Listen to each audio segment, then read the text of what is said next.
मेरा नाम ब्रजेश सिंह राजपूत है और मैं आपके सामने आज ये वीडियो लेक्चर लेने जा रहा हूँ। और इस वीडियो लेक्चर में हम जिस टॉपिक को देखेंगे, जिस टॉपिक को डील करेंगे, उस टॉपिक का नाम है फोर्स। तो चलिए हम अपना ये लेक्चर अब स्टार्ट करते हैं।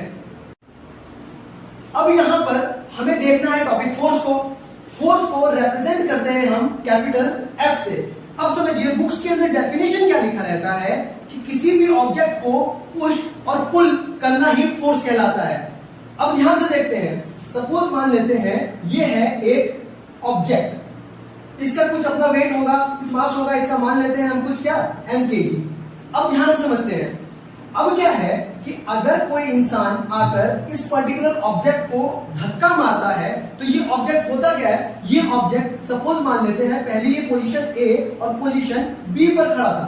जैसे ही कोई इंसान आकर इस पर्टिकुलर ऑब्जेक्ट को धक्का मारता है तो ये ऑब्जेक्ट करता क्या है, ये ऑब्जेक्ट पहले जिस पोजीशन पर खड़ा था उस पोजीशन को ये कर लेता है चेंज। अब होगा क्या, ये ऑब्जेक्ट खिसक कर क्या होगा, थोड़ा आगे आ जाएगा। और आगे आने से क्या होगा, जो इसका पहले का पोजीशन था, स्टार्टिंग पोजीशन, वो पोजीशन उठ करके अब इस जगह पर आ गया और ये पोजीशन उठ करके इस जगह पर आ गया। अगर मैं बात करूं चैप्टर मोशन की, तो मोशन में होता क्या है, मोशन में हम कभी भी इस चीज के बारे में स्टडी नहीं करते कि ऑब्जेक्ट हिल कैसे रहा था। बस ऑब्जेक्ट हिल रहा है, वो एक जगह से दूसरी जगह जा रहा है। लेकिन ये जो चैप्टर फोर्स है, इसमें अब हमें हर चीज का ख्याल रखना होगा कि ऑब्जेक्ट हिल तो रहा है लेकिन उसके हिलने का रीजन क्या है, और वो जो रीजन है वही हमारा फोर्स है। अब समझने की बात यह है कि कभी कभी ऐसा होता है कि अगर मैं इस ऑब्जेक्ट को देखूं तो इस ऑब्जेक्ट को कोई धक्का मारा तो ये ऑब्जेक्ट हिलता भी नहीं है अपनी जगह से, तो आखिर हो क्या रहा है वहां पर, तो वहां पर जो कंडीशन क्रिएट हो रहा है, जनरेट हो रहा है उस जगह पर, वो कंडीशन है सर बैलेंस फोर्स का।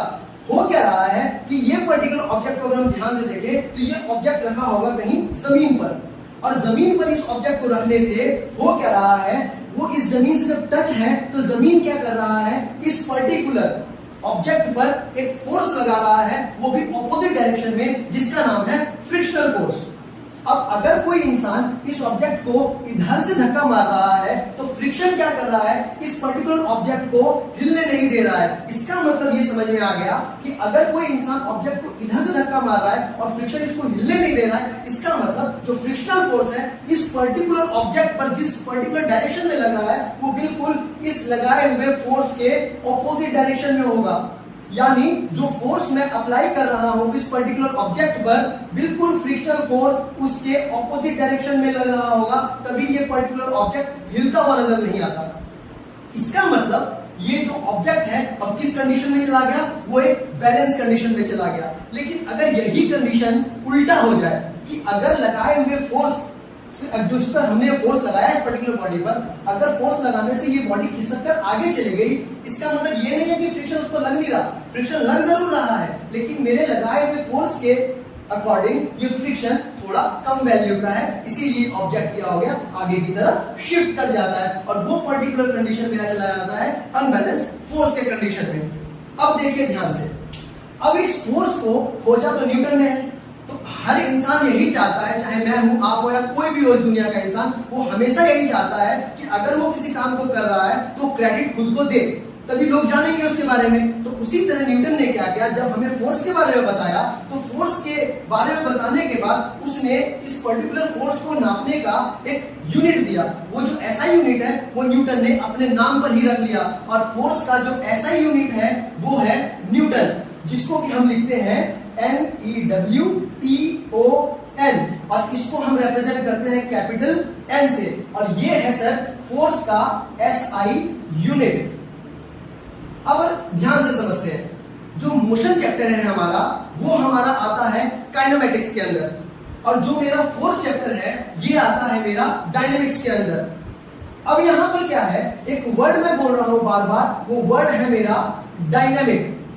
डायनेमिक मतलब होता है पर्टिकुलर बॉडी का मोशन, लेकिन वो मोशन अब इस चीज को कंटेन करेगा, इस चीज को डिफाइन करेगा कि वो पर्टिकुलर बॉडी का मोशन हो किस वजह से रहा है। अब उसके कॉज को हमको इस पर्टिकुलर चैप्टर के अंदर स्टडी करना होगा। होप सो आपको इतनी बातें समझ में आ रही होगी मैं कहना क्या चाह रहा हूं। अब देखिए, अब यहां पर हमने ये समझ लिया कि मोशन और फोर्स में थोड़ा सा अंतर क्या है। मोशन चैप्टर के अंदर हम सिर्फ ये चीज देख रहे थे बॉडी एक जगह से दूसरी जगह जा रहा है, लेकिन फोर्स के अंदर क्या देखना होगा कि बॉडी एक जगह से दूसरी जगह जा तो रहा है, लेकिन उसके पीछे का जाने का रीजन है क्या, तो वो फोर्स है। अब देखिए यहां पर मैं बोल रहा हूं आपको कि फोर्स का डेफिनेशन बुक्स में क्या लिखा रहता है कि पुश और पुल ही क्या कहलाता है, किसी बॉडी पर लगना फोर्स। तो अब एक चीज समझिए कि मैं आपको बोलता हूं कि सपोज मान लीजिए ये एक ऑब्जेक्ट है, अगर इस ऑब्जेक्ट को मैं धक्का मार रहा हूं, सपोज मैं इस ऑब्जेक्ट को क्या कर रहा हूं, धक्का मार रहा हूं, इसका मतलब ये ऑब्जेक्ट को मैं पुश कर रहा हूं। लेकिन अगर मैं इस ऑब्जेक्ट को धक्का मार रहा हूं तो ये ऑब्जेक्ट आपकी तरफ नजदीक आता हुआ दिख रहा है। इसका मतलब जब हम किसी भी ऑब्जेक्ट को पुश करते हैं तो बॉडी से ऑब्जेक्ट क्या होता है, दूर चला जाता है, लेकिन जब हम किसी भी ऑब्जेक्ट को पुल करते हैं तो बॉडी हमारे नजदीक आ जाता है। तो यहां पर एक बात समझने के लिए मैं ये बात कह रहा हूं। अब देखिए अगर मैं इस ऑब्जेक्ट को पुश कर रहा हूं तो ये ऑब्जेक्ट मुझसे दूर गया, लेकिन सामने खड़े वाले इंसान अगर वो इसको देखेगा, सामने जो खड़ा है इंसान, तो उसके लिए ऑब्जेक्ट उसके नजदीक आता जा रहा है। इसका मतलब एक ही समय पर ये जो पुश और पुल है बॉडी पर लगता हुआ नजर आ रहा है, लेकिन दो अलग अलग जगह से। इसका मतलब ये हो गया, यहां पर एक वर्ड मैं आपको बोल रहा हूं एक्शन, और एक वर्ड है आपके पास रिएक्शन।